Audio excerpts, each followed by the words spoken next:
Hello friends, MMB teaching point में आप सभी का स्वागत है। इस चैनल पर यूपी ट्रिपल एससी मुख्य सेविका की तैयारी मुख्य रूप से करवाई जाती है, जिसमें हम मुख्य सेविका का सिलेबस कंप्लीट करवा रहे हैं। अगर से आप मुख्य सेविका की तैयारी कर रहे हैं तो पहले सिलेबस ज़रूर देख लीजिएगा, क्योंकि सिलेबस देखेंगे तो आपकी टॉपिक जो है आसान हो जाएगी। सिलेबस पर हम डिस्कशन कर चुके हैं, प्लेलिस्ट में आप जाकर देख लीजिएगा। और सिलेबस को हम 2 पार्ट में डिवाइड किए हैं, पहला सोशियोलॉजी का पार्ट, दूसरा होम साइंस का पार्ट। ठीक है, तो आप उसी अकॉर्डिंग तैयारी कीजिएगा सिलेबस रख करके। आज का हमारा टॉपिक है, हम कुछ टॉपिक कंप्लीट करवा दिए हैं, जिसमें से भोजन के लिए आवश्यकता, तो जिसमें प्रोटीन, कार्बोहाइड्रेट और फिर प्रसव से रिलेटेड क्वेश्चन जो था उसको हम टॉपिक था जो था उसको कंप्लीट करवा दिए हैं। प्रसव का देखभाल, प्रसव के टाइम देखभाल या उसके बाद देखभाल, प्रसव कितने प्रकार के होते हैं, इस पे करवा दिए हैं। तो आप प्लेलिस्ट में जाकर देख लीजिएगा। आज का हमारा टॉपिक है पोषक तत्वों का संरक्षण। पोषक तत्वों का संरक्षण यानी कि भोजन को कैसे बनाया जाए, उसके में जितने भी पोषक तत्व होते हैं, जैसे प्रोटीन हुआ, कार्बोहाइड्रेट हुआ, वसा हुआ, इनका जो है विघटन ना हो, यानी कि ये नष्ट ना हो, किस प्रकार हम भोजन को प्रिपेयर करें, इट मीन्स बनाएं। ओके, चलिए देखते हैं। इसमें दिया है, हाँ, भोजन आपका वो टॉपिक जो है, भोजन पकाने के दौरान पोषक तत्वों का संरक्षण कैसे कैसे किया जाता है। जैसे हम लोग बनाते हैं ना, फ्राई करते हैं, डीप फ्राई करते हैं। डीप फ्राई में जैसे पूड़ी वगैरह बन गया, फ्राई में जैसे हम पराठा में ऊपर से तेल लगा देते हैं, तो ये सब कैसे हम करेंगे तो पोषक तत्व उसके नष्ट नहीं होंगे। ठीक है, तो चलिए देखते हैं। पहले तो ये देख लेते हैं भोजन पकाने की विधि क्या है। इसमें क्या दिया है, भाप में पकाना। भोजन पकाने की विधि, पहले भाप में पकाना। भाप में भोजन को पकाना पोषक तत्व को संरक्षित रखने का सबसे अच्छा तरीका है। जो भी भाप में भोजन पका होता है उसको लोग नॉर्मली लोग जो होता है, जैसे जो पेशेंट भी होते हैं, उनके लिए बहुत अच्छा फूड माना जाता है, क्योंकि वो भाप में पका होता है। जैसे सबसे अच्छा तरीका माना जाता है, ताज़ी सब्जियां, चावल व दलिया को जहाँ तक संभव हो कम पानी में भाप में पकाए जाते हैं। इसमें तेल की ज़रूरत नहीं होती है, समय भी कम लगता है और पोषक तत्व भी सुरक्षित रहते हैं। इस तरह कई सब्जियां जैसे बंद गोभी, फूल गोभी, ब्रोकली में कैंसर से लड़ने वाले तत्व होते हैं, जिन्हें अधिक पकाए जाने पर ये तत्व नष्ट हो जाते हैं। इन्हें कम भाप में पकाना ही उचित रहता है।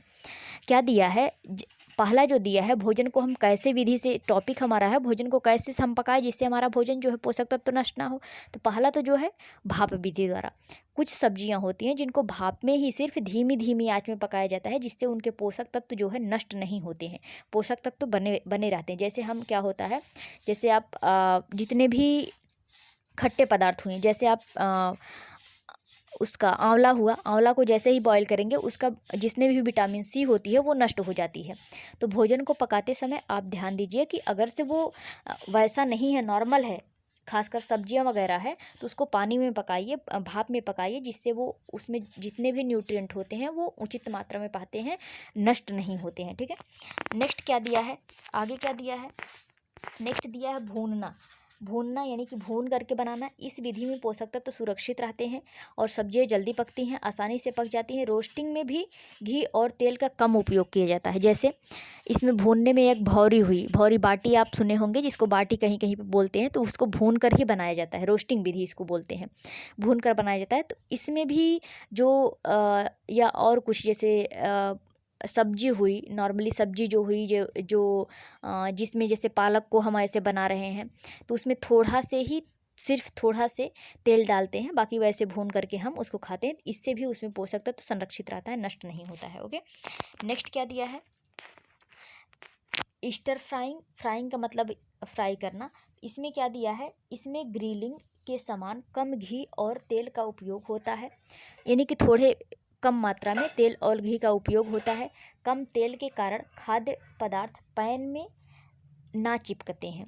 तेल इसलिए लगाया जाता है कि जो खाद्य पदार्थ है वो चिपके ना। ठीक है, इनके लिए उसे लगातार धीरे धीरे हिलाया जाता है, बीच बीच में थोड़ा थोड़ा पानी छिड़क दिया जाता है।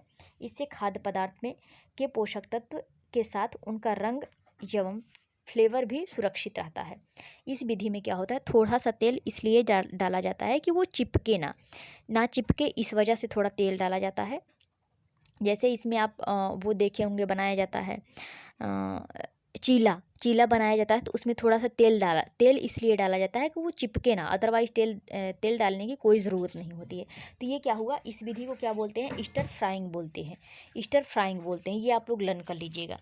नेक्स्ट क्या दिया है, भोजन पकाने की विभिन्न विधियाँ में डीप फ्राई, यानी डीप फ्राई में क्या होता है, डीप फ्राई में तेल या घी में तलना सेहत को सबसे अधिक नुकसानदायक होता है, यानी कि सबसे अधिक जो नुकसानदायक होता है वो भोजन पकाने की विधि वो डीप फ्राई वाली विधि होती है। जैसे पूड़ी हुआ, जितने तली हुई आलू का पराठा हुआ, पूड़ी हुआ, तो ये सब क्या करते हैं, ये सब स्वास्थ्य के लिए बहुत ही ज़्यादा हार्मफुल होते हैं। इसमें क्या दिया है, डीप फ्राई भोजन के अधिक सेवन से शरीर में फ्री रेडिकल्स बनते हैं जो त्वचा के कसाव को कम करते हैं। वे शरीर को कोशिकाओं और ऊतकों को भी नुकसान पहुंचाते हैं। जो शरीर के कसाव को कम करते हैं, यानी कि शरीर को जो है कसाव के, यानी कि इसके वजह से उनके शरीर में जो है एकदम ढीलापन आ जाता है, यानी कि बॉडी मोटी हो जाती है, उनका शरीर में ढीलापन आ जाता है। तलने से तेल और सब्जियों में मौजूद एंटीऑक्सीडेंट सूख जाते हैं और ऑक्सीडेशन की प्रक्रिया बढ़ जाती है। तेल को अधिक गर्म करने से उसमें HNE की एकत्र होने लगता है और HNE एक विषैला पदार्थ है जो स्ट्रोक LDL हानिकारक में पाया जाता है। ठीक है, अब आता है ग्रिलिंग विधि। इस विधि में घी या तेल का इस्तेमाल बहुत कम होता है। खाद्य पदार्थों का फ्लेवर व टेक्सचर भी सुरक्षित रहते हैं इससे। क्लियर। तो ये इसमें पहला हम बताए हैं आपको भूनने वाली विधि, दूसरा ईस्टर बताए हैं, ईस्टर करके क्या था, ईस्टर फ्राइंग बताए हैं, तीसरा जो बताए हैं वो डीप फ्राई बताए हैं, चौथा बताए हैं ग्रिलिंग विधि। ये सब आप पढ़ लीजिएगा। इसके सिवाय दिया गया है छिलके भी हैं पोषक तत्वों से भरपूर। कुछ ऐसे पदार्थ हैं जिनको छिलके को उतारना नहीं चाहिए, बल्कि वैसे ही बना लेना चाहिए। इसमें क्या दिया है, फल सब्जियों में पोषक तत्वों को एक बड़ा हिस्सा हम इस्तेमाल नहीं करते हैं। आम, केला, संतरा के साथ ही उन फलों के छिलकों को उतार देते हैं जो गूदे के साथ होने लगते हैं, जैसे सेब, अमरूद, नाशपाती, चीकू आदि। जबकि फलों के छिलके एंटीऑक्सीडेंट और फाइबर से भरपूर होते हैं, जिनके रंग बिरंगे छिलकों से फ्लोवेनाइड जो एनर्जी प्रतिरोधक होने के साथ साथ सूजन व दर्द को कम करता है। इसमें क्या दिया है, हम आम हुआ, अमरूद हुआ या सेब हुआ, इन सब के छिलके उतार कर खाते हैं, जो बहुत ही छिलके में बहुत ज़्यादा वो पाया जाता है, मतलब रोग प्रतिरोधक क्षमता पाई जाती है, जो हमारे बॉडी में रोगों से लड़ने के लिए क्षमता विकसित करती है। ओके, तो इसलिए हमको उनको उतार कर नहीं खाना चाहिए, जिसके वजह से उनको उतारने से क्या होता है, हमारे बॉडी में रोग प्रतिरोधक क्षमता कम हो जाती है, जिससे बॉडी में सूजन आने लगता है, दर्द होने लगता है। इस वजह से उसको उतार कर नहीं, बल्कि वैसे ही खाया जाता है। ओके, आगे क्या दिया है, हृदय रोग की शंकाओं में भी 1 सेकेंड, हाँ, शंकाओं में भी कम होती है। आलू के छिलके में आलू के गूदे की तुलना में फाइबर, आयरन, पोटेशियम और विटामिन अधिक होते हैं। आलू में 20% पोषक तत्व उनके छिलके में होता है। ये फाइबर क्या होता है, बार बार फाइबर आ रहा है। फाइबर क्या होता है, जैसे ही हम नेनुआ वगैरह को छिलते हैं, नेनुआ आप सब्जी सुने होंगे, उसमें से छिलते हैं तो एक रेशा निकलता है ना, वही फाइबर होता है। वो हमारे भोजन को अच्छे से पचाता है, वो हमारे भोजन को पचाने में बहुत ज़्यादा मदद करता है। तो इसमें क्या दिया है, आलू को हम छिलकर खाते हैं, उसका 20% जो न्यूट्रिएंट होता है, पोषक तत्व होता है, वो उसके छिलके में पाया जाता है। ओके, नेक्स्ट क्या दिया है, फिर वही दे दिया है। अगला आपके टॉपिक में है अंकुरण है, दूसरा किण्वन विधि है, यानी कि खमीर करना, खमीरीकृत विधि है। किण्वन क्या होता है, किण्वन देखिए, इसमें किण्वन अर्थात फर्मेंटेशन या खमीरी उठना पुरानी पद्धति है। हम ऊपर बताए हैं आपको, पहले 1 सेकेंड मैं रिवीजन करवा देती हूँ। अभी हम ऊपर बताए हैं भोजन पकाने से संरक्षण में कौन कौन सी विधियाँ से हम भोजन पकाएंगे तो हमारा जो है पोषक तत्व नष्ट नहीं होगा। पहला हम बताए हैं आपको भूनने वाली विधि, दूसरी बताए हैं डीप फ्राई वाली विधि, तीसरा बताए हैं ग्रिलिंग वाली विधि, चौथी जो विधि बताए हैं वो स्टर फ्राइंग वाली विधि बताए हैं। उसमें क्या होता है, अपेक्षाकृत कम तेल डाला जाता है। ठीक है, और हाँ, फर्स्ट वाली बताए हैं जो बॉयल वाली, यानी कि भाप में उबालने वाली विधि। जैसे हम वो बनाते हैं ना, इडली बनाते हैं, इडली का एग्जाम्पल इसमें भी आएगा और भाप विधि में भी आएगा, किण्वन में भी अभी आएगा, अभी बताते हैं। इसमें किण्वन विधि क्या होता है, इसमें देखिएगा आप, किण्वन विधि या खमीर उठना यह पुरानी पद्धति है दूध का दही बनना फर्मेंटेशन का उदाहरण है। दूध से जब हम दही बनाते हैं, ये खमीरीकरण का ही एक एग्जाम्पल है। इसी तरह इडली, डोसा या उपमा में प्रयुक्त होने वाले लोच भी इसी विधि से बनते हैं। मैदा में ब्रेड बनाने में भी इस प्रक्रिया का उपयोग किया जाता है। अंकुरण की भांति फर्मेंटेशन से विटामिन बी और के विटामिनों की मात्रा 2 गुना बढ़ जाती है। अंकुरण की बात इसमें दिया है। अंकुरण क्या होता है? जैसे चना को जब बीज से ही दूसरा बीज से नया बीज आने लगे तो उसको अंकुरण बोलते हैं। जैसे आप चने को देखते हैं, चने जैसे ही आप उसको भिगो कर रखते हैं, चने से दूसरे चना अंकुरित होने लगता है, तो वही अंकुरण है। तो इसमें क्या होता है, फर्मेंटेशन में क्या होता है, खमीरीकृत में क्या होता है, इसमें अंकुरण से दोगुना विटामिन मतलब दोगुना न्यूट्रिएंट पाया जाता है, दोगुना बढ़ जाती है। इस प्रक्रिया में शरीर के लिए आवश्यक आयरन प्राप्त होते हैं। इसमें आपको बताया गया है जो वो इडली बनता है, डोसा बनता है या चीला जो बनता है, वो इसी मेथड से बनता है। खमीरीकृत कर पहले हम क्या करते हैं, उसके चावल के आटा को भिगो कर रख देते हैं। भिगो कर रख देने पर उसमें एक जीवाणु होता है, जीवाणु होता है जो उसमें अंदर चला जाता है, बैक्टीरिया, जो उसको खमीरीकृत कर देता है। जैसे दूध को दही में बदलने के लिए लैक्टो नामक जीवाणु होता है।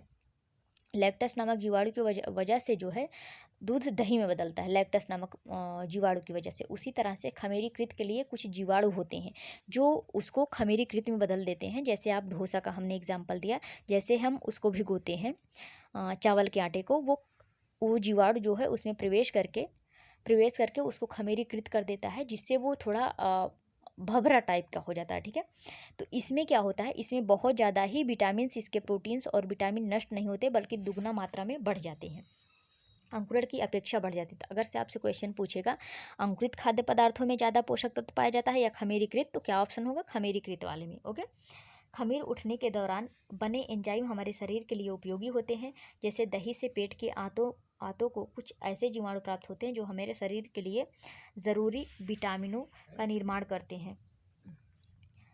फर्मेंटेशन से बने कुछ खाद्य मुलायम और पचने से सरल हो जाते हैं। फर्मेंटेशन से बने जो खाद्य पदार्थ होते हैं वो मुलायम होते हैं और पचने में जो है आसानी होती है, उनकी पाचन क्षमता जो है बहुत आसानी से हो जाती है। ठीक है, नेक्स्ट है खाद्य पदार्थों की कोशिकाओं के आवरण तोड़ करके खमीर के एंजाइम उन्हें हल्का बना देते हैं।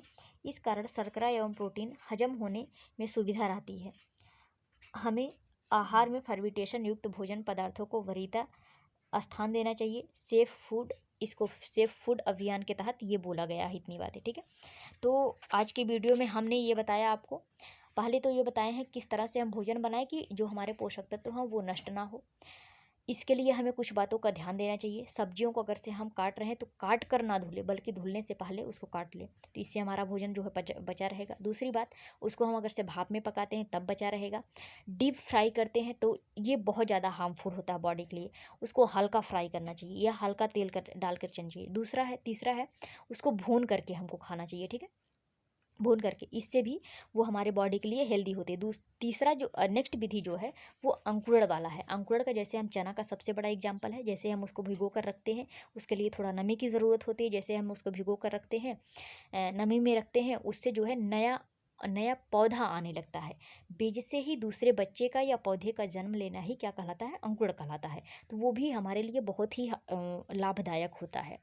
उसमें भी उस माध्यम से भी पोषक तत्वों को संरक्षित रखा जाता है। नेक्स्ट विधि जो बताया गया है खमीरीकृत फर्मेंटेशन, इसके माध्यम से भी जो है पोषक तत्वों को संरक्षित रखा जाता है।